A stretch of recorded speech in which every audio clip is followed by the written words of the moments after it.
जब भगवान ने ये दुनिया बनाई तो यहाँ पर हर एक चीज बहुत सिस्टमैटिक सेट करी, है ना दोस्तों। लेकिन देखा जाए तो सारी चीजों में सबसे ज्यादा परफेक्ट एंड कंप्लीट हम इंसानों को बनाया। बाकी सारी चीजों में कुछ ना कुछ मिसिंग रखा। जैसे पेड़ पौधे बनाए, उन्हें सांसें दी लेकिन चलने फिरने की आजादी नहीं दी। वैसे ही जानवर बनाए, उन्हें चलने फिरने की आजादी दी लेकिन जबान नहीं दी। चांद तारे बनाए, उन्हें खूबसूरती दी तो सारी दुनिया से बहुत दूर रखा कि उन्हें कोई भी हाथ ही ना लगा सके। ऐसी ही और चीजों पर भी गौर किया जाए तो कहीं ना कुछ ना कुछ तो कमी है। लेकिन हम इंसानों को भगवान ने सारी चीजें दी हैं। हम बोल सकते हैं, सुन सकते हैं, चल सकते हैं और सबसे बड़ी बात कि हम सोच सकते हैं। ये हमारी सबसे बड़ी पावर है। लेकिन कभी कभी हमसे ना इसका इस्तेमाल भी बराबर नहीं किया जाता, और वो इसलिए क्योंकि हम इस पावर की अहमियत को समझ ही नहीं पाते। तो आज इस कुकू एफएम बाइट में हम बात करेंगे हमारे माइंड के कॉन्सेप्ट की। ये असल में है क्या और हमें कितना पावरफुल बना सकता है। गिलबर्ट राइल, जो कि एक जाने माने फिलोसॉफिकल राइटर है, उन्हीं की एक बहुत ही famous book the concept of mind से रेफरेंस लेकर इस कॉन्सेप्ट को समझेंगे। इस बुक में ऑथर ने हमारे माइंड और बॉडी को दो अलग चीजें नहीं बताई है। उनके अकॉर्डिंग हमारी फिजिकल स्टेट पूरी तरह से हमारी मेंटल स्टेट पर डिपेंड करती है। वैसे ये बात तो हम बचपन से ही पढ़ते आ रहे हैं कि हमारी बॉडी के सारे ऑर्गन्स को हमारा माइंड ही गवर्न करता है। जो हम सोचते हैं वही हम करते हैं, और ऑथर के हिसाब से हमारा माइंड हमारी बॉडी का राजा है। वो एक ऐसी एंटिटी है जो हमारी मेंटल और फिजिकल के साथ साथ सोशल और इकोनॉमिक लाइफ भी चलाती है। हम हमारी लाइफ में कुछ भी करने से पहले सोचते हैं, फिर उसे एक्शन में लाते हैं, और यही एक्शंस हमारी सोशल और इकोनॉमिकल लाइफ बनाती है। तो सारा खेल शुरू होता है हमारे माइंड से। क्या आप सब इस पूरे खेल को डिटेल में जानना चाहते हैं? तो बने रहिए हमारे साथ एंड तक। जैसा कि हमने पहले बात की थी कि इंसान इस यूनिवर्स का सबसे परफेक्ट और कंप्लीट किरदार है। एक ऐसा किरदार जिसकी छोटी से छोटी बात सारा यूनिवर्स देख सकता है। हम किस तरह बैठ रहे हैं, उठ रहे हैं, चल रहे हैं, लेकिन हम कैसे सोच रहे हैं ये कोई नहीं देख सकता, क्योंकि हमारे सोचने की शक्ति इस यूनिवर्स में नहीं है। वो हमारी बॉडी के अंदर छुपी हुई है। एक इंसान के दिमाग के मेंटल प्रोसेस को सबसे ज्यादा बेहतर वो खुद ही समझ सकता है। आसान शब्दों में कहें तो हमारे दिमाग की जॉब इस यूनिवर्स में सबसे ज्यादा प्राइवेट जॉब है। तो इसका मतलब हुआ कि इंसान दो दुनिया में जीता है। पहला तो वो खुद और उसकी बॉडी, और दूसरा वो और उसका माइंड। पहली वाली दुनिया पब्लिकली सबके सामने होती है, और दूसरी वाली दुनिया सिर्फ और सिर्फ उसके खुद के पास होती है। अब अगर इस बात पर गौर किया जाए तो जो चीज हमारी आंखों के सामने नहीं है, यानी जो हमारा इंटरनल ऑर्गन है ब्रेन, उसका हमारी बॉडी पर कितना असर पड़ता है। वो कहते हैं ना, अगर आप मेंटली खुश हैं तो आप फिजिकली भी फिट है। ये हमारी लाइफ है। इसमें हमारे साथ कई ऐसे हादसे हो जाते हैं जो हमारे दिमाग में कैद हो जाते हैं। लेकिन ये छोटी छोटी चीजें हमारे दिमाग पर कितना असर करती है, और ये दिखता है हमारे एक्शंस में। ऑथर हमें इस बात की गहराई को समझाते हुए कहते हैं कि किस तरह से हमारा माइंड हमारी बॉडी के हर एक्शन को गवर्न करता है। हमारी बॉडी जो एक बाहरी दुनिया है और माइंड जो कि एक अंदरूनी दुनिया है, दोनों एक दूसरे से बहुत अलग है, लेकिन कितनी ज्यादा इंटरकनेक्टेड है। जैसा हमारा माइंड सोचता है वैसे ही हमारे हाथ पैर फॉलो करते हैं। उसी तरह जैसा हम देखते हैं या सुनते हैं, उसके अकॉर्डिंग ही हमारा माइंड सोचता है। बिल्कुल सीधा सीधा कनेक्शन है। जिस तरह से सिक्के के दो पहलू होते हैं, उसी तरह से इस दुनिया में हर बात के दो पहलू होते हैं। पहला इन रियलिटी एंड दूसरा इन आवर माइंड्स। जिस तरह से रियलिटी में हर एक चीज एक पर्टिकुलर स्पेस में मौजूद है, जैसे इंसान, जानवर, पेड़ पौधे वगैरह वगैरह, ये सारी चीजें जमीन पर मौजूद है। ये हुआ फिजिकल एग्जिस्टेंस। उसी तरह से हमारी कॉन्शियसनेस, हमारी मेंटल हैपनिंग्स, हमारी बॉडी में प्रेजेंट एक इंसुलेटेड स्पेस जिसका नाम है हमारा माइंड, उसमें मौजूद होती है। ये हुआ मेंटल एग्जिस्टेंस। इसलिए ऑथर ने हमारे माइंड को एक घोस्ट कहा है और हमारी बॉडी को एक मशीन। ये मशीन पूरी तरह से इस घोस्ट पर डिपेंड करती है। जब कभी अगर हमारी मशीन थक जाए और हार जाए तो हम चाहे तो इस घोस्ट से इस मशीन की ग्रीसिंग करा सकते हैं। फिर देखिएगा कैसे मैजिकली ये मशीन बिल्कुल ब्रांड न्यू मशीन्स की तरह काम करने लगेगी। मैं अक्सर बचपन में हमारी टीचर्स चैप्टर्स को रट्टाफाई करने के लिए डांटती थी, है ना। वो कहती थी कि लेसन्स को जब तक समझोगे नहीं तब तक दिल में कैसे उतार पाओगे। सिर्फ आंसर्स का रट्टा मारने से कुछ भी हासिल नहीं होगा। इसी कॉन्सेप्ट को ऑथर ने हमें अपनी इस बुक में समझाया है। वो बताते हैं कि नॉलेज दो तरह की होती है। पहली तो नोइंग हाउ, यानी किसी भी स्किल या प्रोसीजर को कैसे किया जाता है उसकी नॉलेज होना। नोइंग हाउ हुआ आपकी एबिलिटी। इसमें आपको ज्यादा सोचने की जरूरत नहीं पड़ती। जैसे बाइक चलाना, स्विमिंग करना, हॉर्स राइडिंग, ये सारी एक्टिविटीज आपकी स्किल्स भी बताती है और आपके एक्शंस में आपकी इस नॉलेज का अंदाजा लगाया जा सकता है। वहीं दूसरी नॉलेज हुई नोइंग दैट, यानी ऐसा है तो है, ये बात फैक्ट है, हम इसे चेंज नहीं कर सकते। ये एक तरह की प्रपोजिशनल नॉलेज है और ऐसा है तो है, हमारे कुछ करने से या सोचने से कुछ भी बदला नहीं जा सकता। जैसे फ्रांस का कैपिटल है पेरिस, वाटर 100 डिग्री सेल्सियस पर ही बॉईल होता है। ये बातें फैक्ट है तो है, ये नॉलेज आपकी अंडरस्टैंडिंग बताती है। ऑथर गिलबर्ट राइल ने इन दोनों नॉलेज को हमारे ह्यूमन माइंड की दो अलग अलग फैकल्टीज नहीं बताई है, बल्कि उनके अकॉर्डिंग ये दो नॉलेज एक इंसान के दिमाग की डिफरेंट मेंटल अंडरस्टैंडिंग्स है।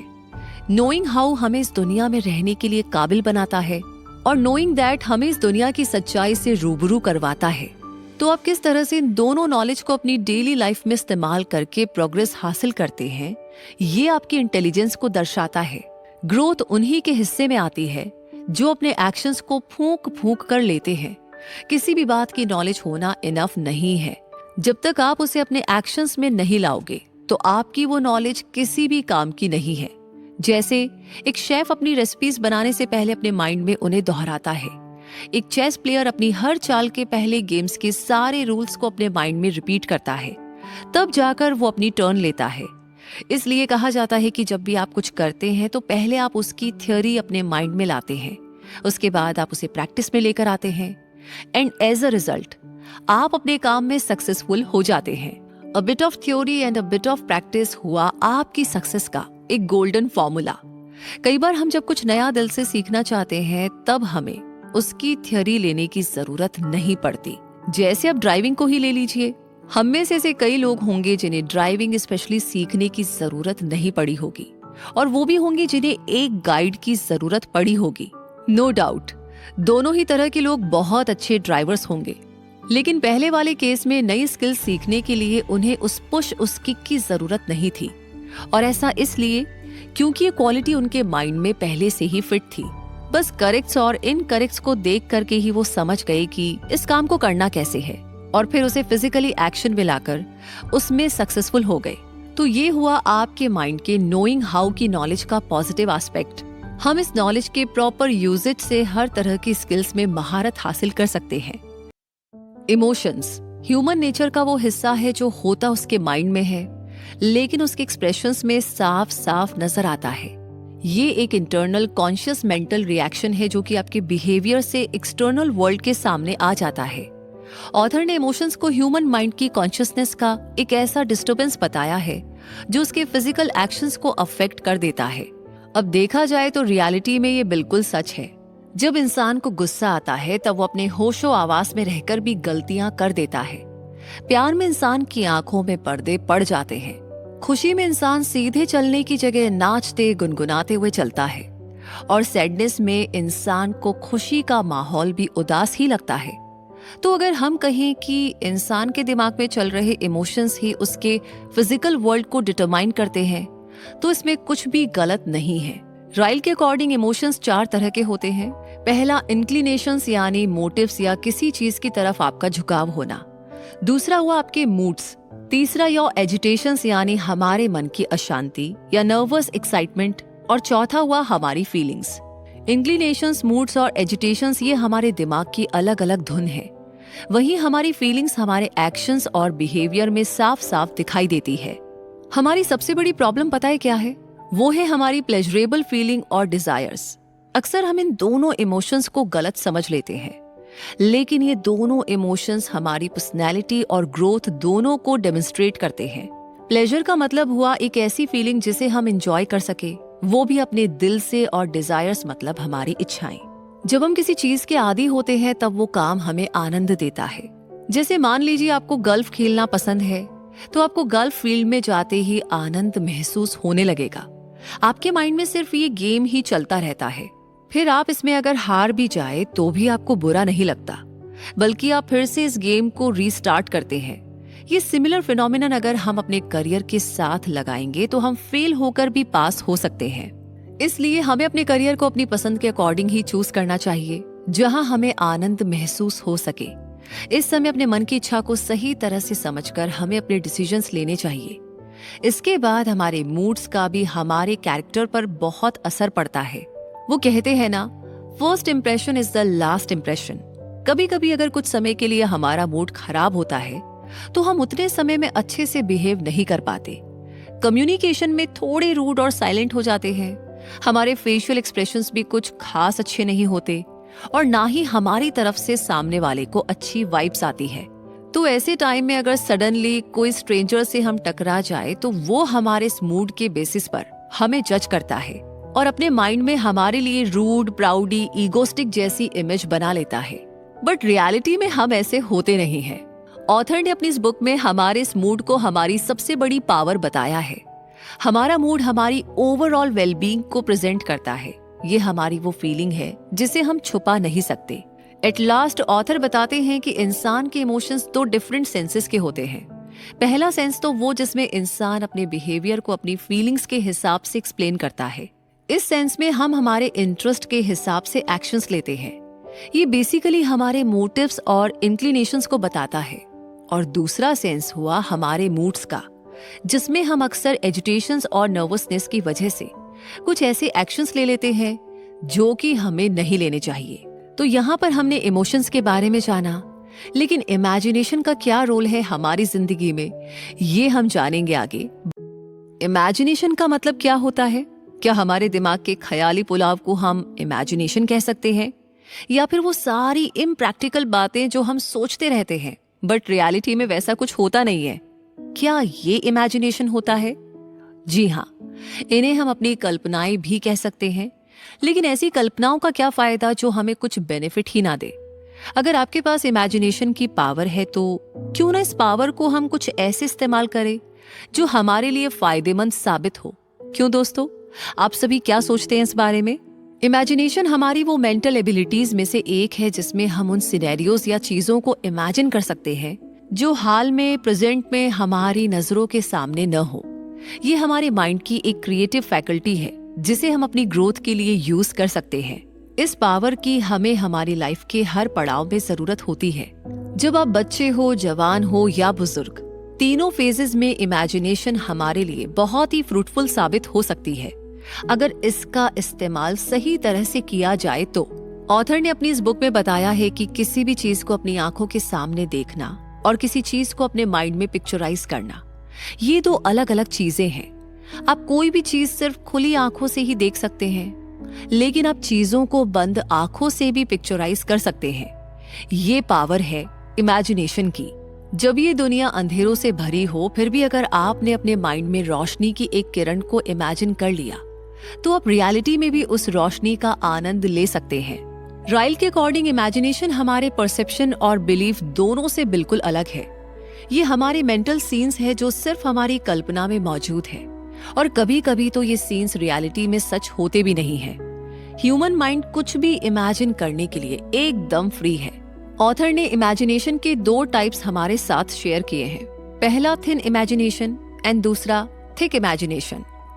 थिन इमेजिनेशन में अक्सर लोग उन चीजों के बारे में सोचने लगते हैं जो प्रेजेंट में एग्जिस्ट नहीं करती, लेकिन फिर भी आप उसे सोचते हैं क्योंकि आप प्रेजेंट में उस चीज को फील करना चाहते हैं। जैसे कि अभी गर्मी का टाइम चल रहा है, बाहर की कड़कड़ाती धूप में जब हम किसी सिग्नल पर खड़े हो और हमें काफी पसीना आ रहा हो, तब हमारा माइंड नेचुरली ही ठंड के मौसम की ठंडी ठंडी हवा को इमेजिन करने लगता है। वैसे ही जब हम वेकेशंस में कभी घर पर बैठे बैठे बोर होते हैं, तब हमारा माइंड एक बीच वेकेशन को इमेजिन करता है। तो ये होती है आपकी थिन इमेजिनेशन, जहां पर आप ऐसी चीजों को इमेजिन करते हैं जो आपकी प्रेजेंट में नहीं होती। वहीं थिक इमेजिनेशन हमारी उस इमेजिनेशन पावर को कहा गया है जहां पर हम कॉम्प्लेक्स सिनेरियोज को इमेजिन करते हैं, और ये हमारी सिंपल थिंकिंग से एक स्टेप ऊपर होती है। जैसे एक राइटर जब नॉवेल्स लिखते हैं तब वो थिक इमेजिनेशन से फिक्शन सीन्स को इमेजिन करते हैं और लिखते हैं जो रीडर का इंटरेस्ट बरकरार रख सके। या फिर जब इंडिविजुअल्स अपना करियर डिसाइड करते हैं तब वो अपने आप को अलग अलग रोल्स में इमेजिन करते हैं, फिर जो भी रोल उन्हें सुटेबल लगता है उसमें अपना इंटरेस्ट बनाकर आगे बढ़ते हैं। तो ये सब हमारी थिक इमेजिनेशंस होती है। इस तरह राइल ने हमें बताया कि कैसे इमेजिनेशन हमें फ्यूचर प्लानिंग, क्रिएटिविटी, पॉसिबिलिटीज को अलग नजरिए से देखने में मदद करती है। हमें कपड़े सामने वाले की पसंद से पहनना चाहिए और खाना खुद की पसंद का खाना चाहिए। क्या आपको भी कभी किसी ने ऐसा कहा है? अगर हाँ, तो आपने सोचा कि ऐसा कहा क्यों गया है? क्योंकि हम जब कपड़े पहनेंगे तो हमें दूसरे देखेंगे। बेशक उन कपड़ों में आप कंफर्टेबल होने चाहिए, लेकिन आप पर रेड कलर अच्छा लग रहा है या पिंक कलर, ये तो सामने वाले से पूछ ही सकते हैं। और खाना हम खुद खाते हैं अपने पेट के लिए, तो हमें वही खाना चाहिए जो हमें अच्छा लगे। इन्हीं दो तरह को ऑथर गिलबर्ट राइल ने सेल्फ नॉलेज का नाम दिया है। पहले तो हमें खुद को बेहतर समझने के लिए अपनी इनर मेंटल स्टेट्स को समझना चाहिए। आपको दाल पसंद नहीं है, मत खाइए। सब्जी पसंद है, वो खा लीजिए। तो सेल्फ नॉलेज पर ऑथर का पर्सपेक्टिव इन 3 पॉइंट्स में हम आपको बताते हैं। पहला है बिहेवियरल ऑब्जर्वेशंस, यानी कि अपने बिहेवियर पर गौर करना। हम कैसे बैठ रहे हैं, कैसे उठ रहे हैं, कैसे बात कर रहे हैं, हमारे फेशियल एक्सप्रेशंस, हमारे जेस्चर्स वगैरह वगैरह। तो हमें इन सब पर गौर करना चाहिए। जगह के अकॉर्डिंग और सिचुएशन के अकॉर्डिंग हमें बिहेव करना चाहिए। अब आप जैसे घर पर रहते हैं वैसे ही ऑफिस में तो नहीं रह सकते। घर आपका कंफर्ट जोन है, वहीं ऑफिस आपका वर्क प्लेस है। इसलिए अपने बिहेवियर को दोनों जगह के हिसाब से हमें अपनाना आना चाहिए, तभी हम खुद को बेटर से बेस्ट और बेस्ट से बेस्टेस्ट बना पाएंगे। दूसरा पॉइंट है फीडबैक्स फ्रॉम अदर्स। ये सबसे इंपॉर्टेंट पॉइंट है, क्योंकि दूसरों के कमेंट्स, फीडबैक्स हमें अपने आप की बेहतर अंडरस्टैंडिंग देते हैं।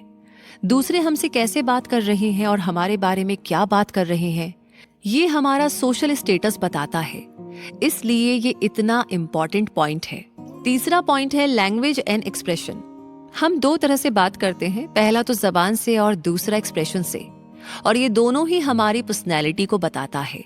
लैंग्वेज हमारी दूसरों से बात करने के लिए मीन्स ऑफ कम्युनिकेशन है। ये हमारे माइंड की डायरेक्ट विंडो है। आपकी लैंग्वेज और एक्सप्रेशंस आपकी खुली किताब की तरह है। हमें इसे बहुत ही माइन्यूटली चूज करना चाहिए। हमारी लैंग्वेज अगर क्लियर होगी तो हम मिसअंडरस्टैंडिंग्स के शिकार नहीं बन पाएंगे, और लाइफ की आधी से ज्यादा प्रॉब्लम्स की जड़ ही मिसअंडरस्टैंडिंग यानी कि गलत फहमी होती है। कॉन्सेप्ट ही ये था कि हमारा माइंड और हमारी बॉडी एक दूसरे से जुड़े हुए हैं। हम हमारे एक्शंस के खुद ही जिम्मेदार हैं। हम चाहे तो अपनी थिंकिंग की मदद से अपने गलत एक्शंस को सही कर सकते हैं। ये लाइफ आपकी है, ये बॉडी आपकी है, ये माइंड आपका है, ये एक्शंस आपके हैं, ये डिसीजंस आपके हैं, और सिर्फ आपको अपने माइंड और बॉडी के प्रॉपर कोऑर्डिनेशन से अपनी लाइफ के डिसीजंस और एक्शंस डिसाइड करने हैं।